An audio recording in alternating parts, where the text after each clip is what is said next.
Bonjour à tous, aujourd'hui je suis content parce qu'aujourd'hui on va parler d'un combattant que je kiffe. Il est jeune, il est prometteur, il est talentueux et en plus de ça il est français, vous l'aurez compris, on parle de Saladin Parnasse, générique.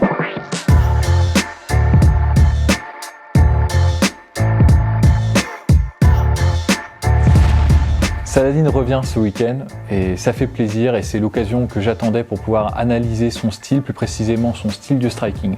Alors évidemment, quand on parle de quelqu'un comme Saladin Parnasse, il a un style qui est tellement complet, tellement sophistiqué que c'est excessivement difficile de l'analyser en détail.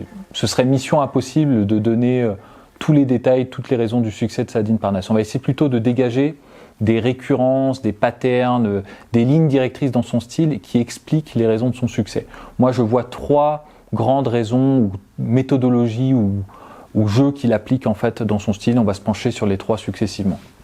Donc la première idée générale de la raison du succès, de la méthodologie employée par Saladin Parnasse dans son jeu en striking, c'est sa posture, sa position, à la fois la position qu'il adopte en lui-même, sa garde, et aussi la position qu'il adopte par rapport à son adversaire dans l'octogone, donc son footwork. La deuxième méthode employée par Saladin Parnasse dans son jeu en striking, c'est son utilisation intelligente, complexe, variée des feintes qu'il imbrique dans son agression en striking. Enfin, en plus de sa position et de son jeu de feinte, Saladin Parnasse emploie des pièges pour en réalité inviter son adversaire à engager selon ses termes afin de les sanctionner immédiatement après. Donc on va analyser plus en détail chacune de ces trois méthodes et bien sûr, illustration à l'appui avec des extraits vidéo. Premier point, la position de Saladin Parnasse dans l'octogone. C'est pas en fait une technique en soi, c'est ce qui va permettre en fait l'élaboration de son jeu d'agression en feinte et aussi de ses pièges qu'il va poser. Saladin Parnasse, il est gaucher, c'est-à-dire que quand il est en position, la plupart du temps, il est face à des adversaires qui sont droitiers, enfin plutôt fausse patte contre des adversaires qui sont en orthodoxe, et généralement son bras avant, il va croiser le bras avant de l'adversaire, et son pied avant va croiser le pied avant de l'adversaire. Vous voyez ici face à Buchinger, nous avons le bras avant de Saladin Parnasse qui croise celui d'Ivan Buchinger. Pareil, le pied avant de Saladin Parnasse croise celui de Buchinger. Via la position qu'il va adopter avec son pied et son bras avant, Saladin Parnasse il va essayer d'établir un angle dominant. L'angle dominant, ça va lui permettre en fait de contrôler le bras avant de son adversaire et de contrôler finalement les déplacements et aussi l'agression de son adversaire via son footwork. On va tout de suite regarder ça en vidéo. Face à Ivan Buchinger, donc on regarde comment il se déplace. Observez le pied. Le pied de Saladin Parnasse est toujours sur l'extérieur par rapport au pied de Ivan Buchinger. Regardez, boum, là il s'est replacé et vous voyez, il est sur l'extérieur. Il n'est pas à l'intérieur de la garde de Buchinger, il est à l'extérieur. Il faut toujours se concentrer sur le pied de Saladin Parnasse. La grande force de Saladin Parnasse, en réalité, c'est son footwork. C'est ce qui va lui permettre de développer son jeu en agression et son jeu en contre. De même, la chose que fait tout le temps Saladin Parnasse tout au long du combat, c'est de contrôler le bras avant de l'adversaire pour l'empêcher de mettre en place son jab. Hop, vous voyez, il joue. Il va toujours checker pour savoir où est la main de son adversaire.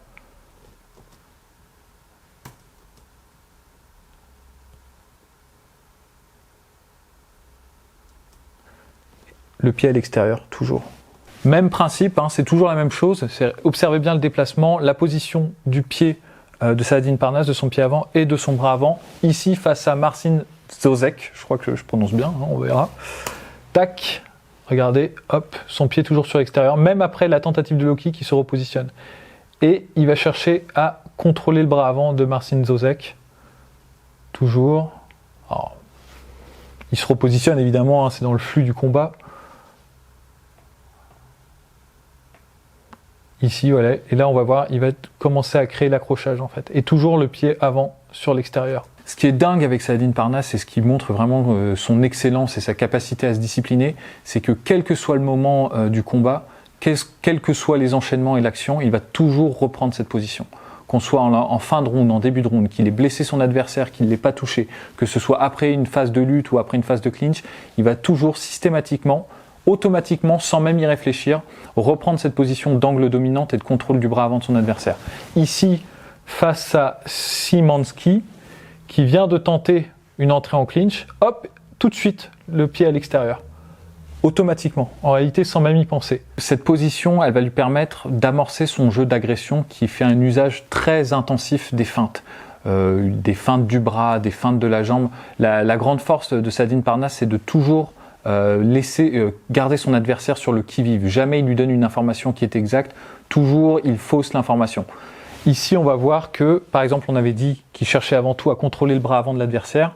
Face à Ivan Buchinger, il va faire son geste habituel de contrôle du bras avant et il va faire en transition sur ce geste habituel, sur cette amorce de contrôle du bras avant, il va rentrer son jab. Et avec le même setup. Même idée, même méthodologie, il va en fait endormir un petit peu Ivan Buchinger avec le bras avant, cherchant en fait à contrôler son bras avant, et il va glisser sous le bras avant de Buchinger son jab pour amorcer en fait son enchaînement. Donc on voit là une première fois, une deuxième fois, et là on a vu que la deuxième fois c'était une feinte pour l'enchaînement de Saladin Parnasse. Ce qu'il y a de fort avec Saladin Parnasse, c'est qu'il a compris, alors qu'il est très très jeune, qu'une feinte ne fonctionne que si on a déjà établi la menace au préalable. Notamment lorsqu'il fait des feintes de techniques de kick. Saladin Parnasse, la plupart du temps, il aura pris soin en fait de déjà envoyer le kick un peu avant. C'est-à-dire, il va pas commencer un combat avec une feinte de hanche ou une feinte de kick. Il va envoyer la technique avant, que ce soit un middle kick, un low kick ou un high kick, et ensuite, une fois qu'il l'aura envoyé et qu'il aura touché l'adversaire, ensuite, dans un second temps, il va commencer son jeu de feinte.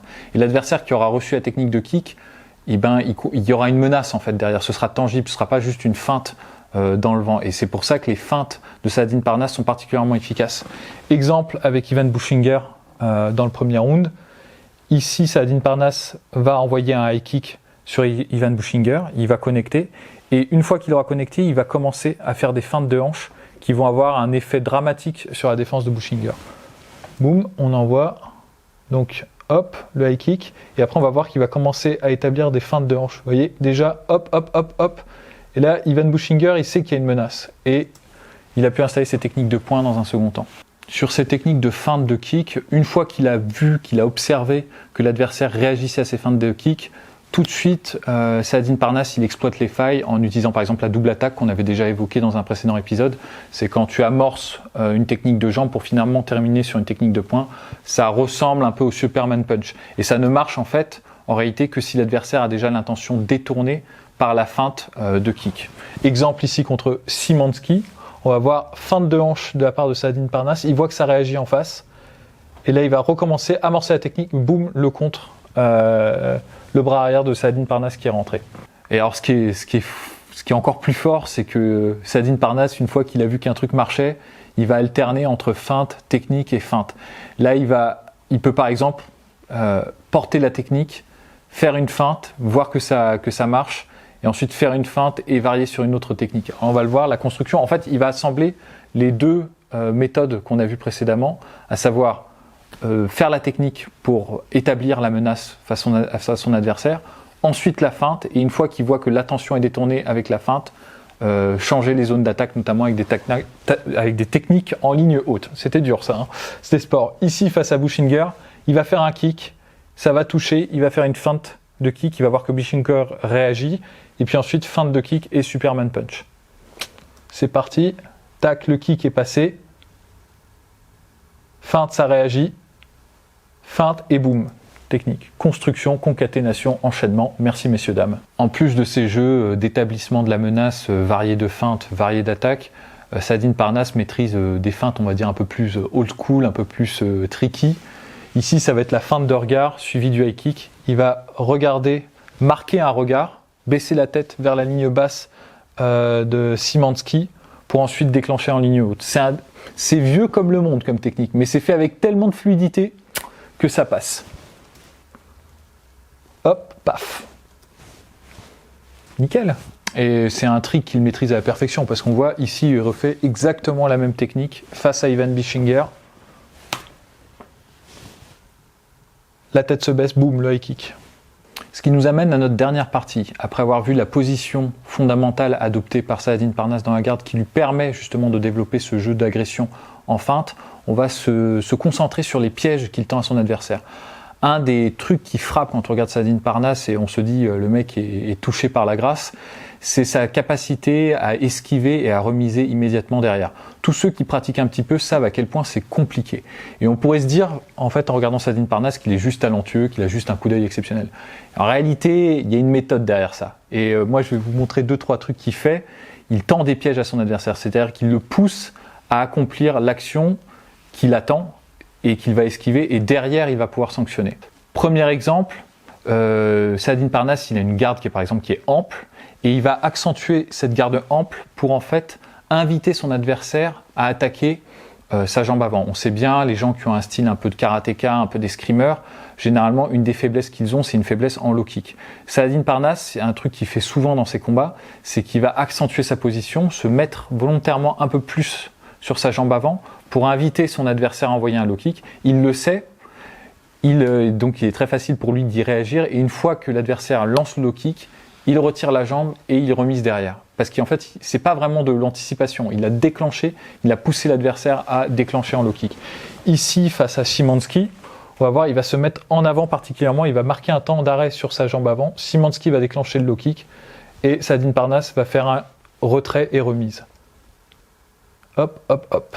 Évidemment, le piège le plus connu de Saladin Parnasse, et ce qui a même amené certains observateurs à comparer le style de Saladin Parnasse à celui de Conor McGregor, c'est son esquive sur le bras arrière de l'adversaire. Quand on regarde Saladin Parnasse, c'est quelque chose qui arrive quasiment dans tous ses combats. Il a une capacité à anticiper l'attaque en bras arrière de son adversaire, qui est souvent en position droitier. Il esquive et il remet ensuite. Et en réalité, la façon dont il arrive à anticiper l'attaque de son adversaire, c'est parfois un piège et parfois c'est de la réaction, mais c'est en fait toujours plus ou moins contrôlé par Saladin Parnasse. On se souvient, quand on parlait de la position de Saladin Parnasse, il y a quelque chose qu'il maintient et qu'il a à cœur de maintenir pendant tout le combat, c'est son pied avant à l'extérieur du pied avant de l'adversaire et le contrôle de son bras avant sur le bras avant de l'adversaire. Pourquoi est-ce qu'il fait ça en fait? Je vous avais dit, il faut s'en souvenir, c'est quelque chose qu'il marque et qu'il fait régulièrement dans l'octogone, qu'il fait tout le temps en fait dans l'octogone. En réalité, le bras avant, il contrôle le jab de l'adversaire. Donc dans cette position-là, son adversaire, il n'a pas beaucoup d'opportunités, de choix qui s'ouvrent à lui. Il a beaucoup de difficultés pour installer son jab parce que Saladin Parnasse est gaucher et a l'habitude de cet exercice. Donc généralement, il va engager du bras arrière. Il va engager du bras arrière, ce qui fait que Saladin Parnasse n'a à peu près à se soucier que de ce côté-là en fait de l'agression de son adversaire. Ce qui va permettre à Saladin Parnasse de savoir quand déclencher son esquive, c'est pas vraiment le geste de son adversaire de l'épaule ou du bras, ce serait trop rapide pour que Saladin Parnasse réagisse. En réalité, Saladin Parnasse, il va regarder, ou en tout cas il va faire attention à la position du pied avant de l'adversaire. Là, tant que le pied avant de l'adversaire est à l'intérieur de Saladin Parnasse, c'est très difficile pour ce dernier de déclencher son bras arrière.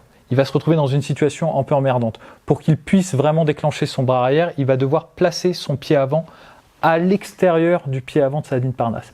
Et en réalité, Saladin Parnasse, il fait vraiment attention à ça. Il déclenche son esquive non pas au moment où la hanche ou l'épaule de l'adversaire se déclenche, mais au moment où ce pied avant passe derrière le pied, enfin à l'extérieur plutôt du pied de Saladin Parnasse. C'est comme ça qu'il peut anticiper son adversaire, effectuer l'esquive en retrait et ensuite remiser. Là, hop, attendez, hop, voilà. J'ai un peu raté le moment clé, mais on voit bien, c'est à ce moment-là, c'est au moment où Ivan Buchinger va poser le pied à côté, à l'extérieur, que la technique va être déclenchée. Tac, tac.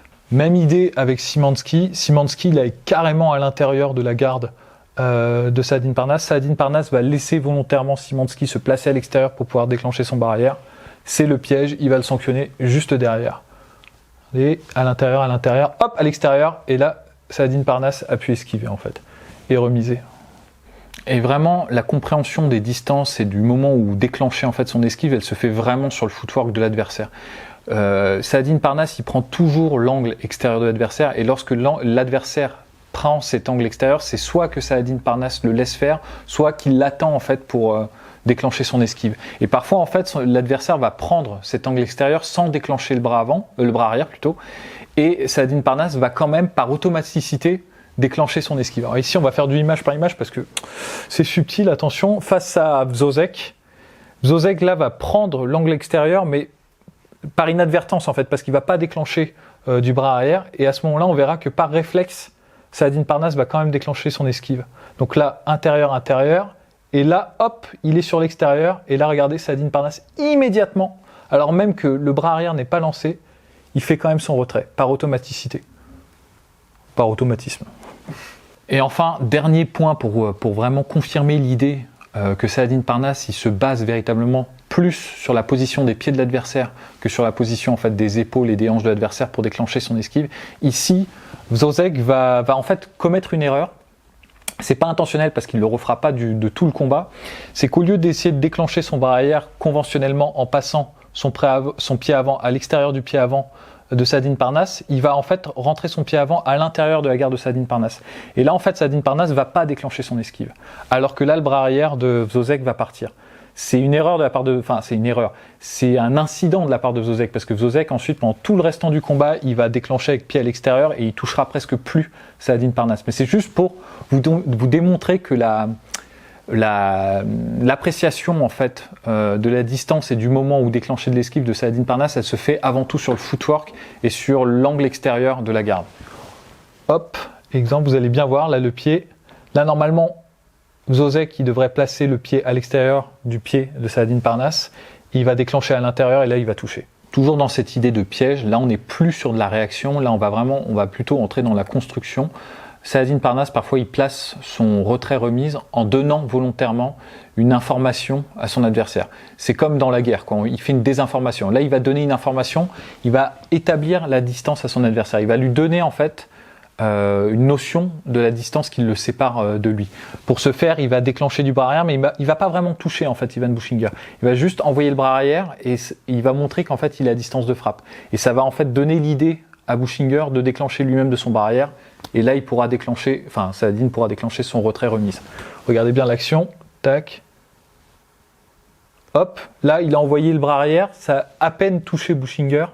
Mais ça a donné l'information à Buchinger qu'il était à distance de frappe. Et Buchinger va tout de suite remiser derrière et ça va permettre à Saladin Parnasse de déclencher son piège. Hop, hop. Alors c'est intéressant, je vais faire juste une petite observation là qui me vient.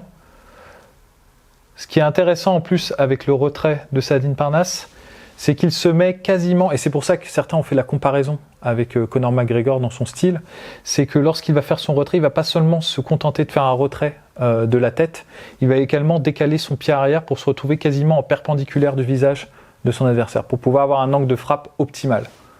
Hop, vous voyez, là, regardez l'angle. On est pareil, Buchinger continue dans son axe, et Saladin Parnasse est quasiment à 90 degrés, il s'est repositionné, il peut vraiment avoir un angle optimal pour placer son bras arrière.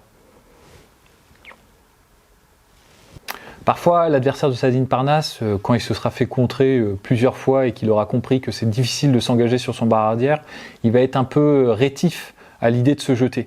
Là, Saladin Parnasse va essayer de l'inviter à plusieurs reprises, soit en plaçant volontairement lui-même son pied avant à l'intérieur de la garde de son adversaire pour le forcer à déclencher son bras arrière, soit en multipliant les feintes et en le positionnant dans une situation vraiment inconfortable. Et si ça marche pas, si l'invitation du pied avant n'a pas marché, si les feintes n'ont pas marché, il va utiliser des jabs et des techniques d'agression pour forcer la remise de son adversaire. Ici, face à Buchinger, ce qui est intéressant, c'est de voir la séquence dans son entier. Il va d'abord essayer de l'inviter en plaçant le pied avant, et ensuite il va enchaîner sur plusieurs feintes, et enfin il va utiliser le jab pour vraiment pousser Buchinger à déclencher. Donc on voit bien, hop, le jab, et là, boum, il déclenche, et il peut placer le contre. Voilà, j'espère que ça vous a plu. C'était mon analyse des lignes directrices et des méthodes principales employées par Saladin Parnasse. Ce que j'ai vraiment essayé de vous montrer, c'est que ce qui paraît avant tout brillant et exercé au talent et un peu sur l'instinct, en réalité ça s'explique par un process et par une méthodologie et une discipline sans faille. Ce qui est vraiment impressionnant de la part de Saladin Parnasse, c'est pas tellement la vitesse d'exécution, c'est pas tellement le coup d'œil, c'est sûr que c'est impressionnant, il est extrêmement rapide, il a une super vitesse d'exécution, et il est incisif et il est explosif. Tout ça, ces qualités, il les a, mais ce qui le distingue vraiment des autres prospects qui ont peut-être ces qualités-là, c'est sa rigueur et sa ténacité et sa persévérance dans la mise en place de son game plan. Il commet vraiment très peu d'erreurs, Saladin Parnasse, et surtout ce qui est vraiment incroyable, et moi c'est un plaisir pour moi de le regarder combattre pour cette raison, c'est qu'il joue beaucoup avec l'information. Il a compris que l'art du combat, c'est pas une question de coup de poing, de coup de pied, de mise au sol, de clinch. C'est pas vraiment ça le plus important. Le plus important, c'est de manipuler l'adversaire et de manipuler son intention.